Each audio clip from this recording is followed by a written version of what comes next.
குழந்தைங்க வர ஆரம்பிச்சிருவாங்க. ஆனா இந்த வருஷம் வந்து அவ்வளோ நிறைய பேர் வந்து நம்ம ஸ்ட்ரீட்ல டெக்கரேட் பண்ணல. நானே பண்ணல இந்த வாட்டி டைமே இல்லை. எல்லா வருஷம் வைக்கிற மாதிரி நான் இந்த மரம் மட்டும் வெளியே வச்சிருந்தேன். இந்த வாட்டி பெருசா வேற எதுவுமே டெக்கரேட் பண்ணல, டைம் கிடைக்கல. பொதுவே வந்து நல்லா எந்த வீட்டிலலாம் நல்லா டெக்கரேட் பண்ணியிருக்காங்களோ அந்த வீட்டுக்கு தான் போவாங்க. அந்த தெருவுக்கு நிறைய பேர் வருவாங்க.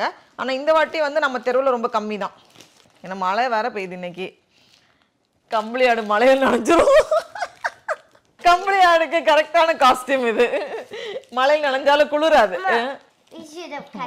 இந்த வருஷம் வந்து ஸ்கூலுக்கு வந்து எல்சாவா போனா, ஏன்னா ஸ்கூலுக்கு வந்து நம்ம அந்த ஷீப் காஸ்டியூம் போட முடியாது. அவங்க சொல்லிட்டாங்க எது வந்து ரொம்ப கம்ஃபர்டபுளா ஃபீல் ஆகுறாங்களோ அதுதான் நம்ம வந்து போட முடியாது. அதில் உட்காரதுக்குலாம் ரொம்ப கஷ்டமா தான் இருந்துச்சு. ஏன்னா அந்த ட்ரெஸ் வந்து கொஞ்சம் அப்படி நின்னதுனால. இன்னைக்கு காலையில் அலான்ட்ராவை ஸ்கூலில் ட்ராப் பண்ண போனோம்.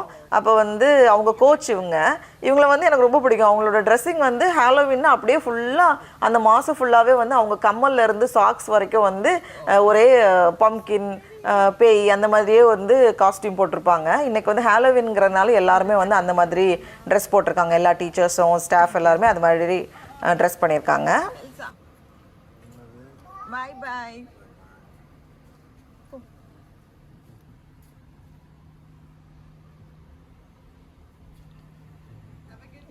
அதுக்கப்புறம் அந்த எல்சா ட்ரெஸ் வேற போடவும் முடியாது. ஏன்னா இப்பவே வந்து கொஞ்சம் டைட் ஆயிடுச்சு. அது வாங்கி 2 வருஷம் ஆச்சு. நாங்க மேக்ஸிமம் நிறைய இடத்துக்கு போட்டோம். நிறைய பர்த்டே பார்ட்டிஸ்லாம் வந்து பிரின்சஸா வரணும் அந்த மாதிரி எல்லாம் வச்சிருப்பாங்க. அதுக்கெல்லாம் நாங்க வந்து மேக்ஸிமம் அதை யூஸ் பண்ணிட்டோம். அதனால ஒரு திருப்தி, ஓகே நிறைய வாட்டி அதை யூஸ் பண்ணியாச்சு அப்படின்னு.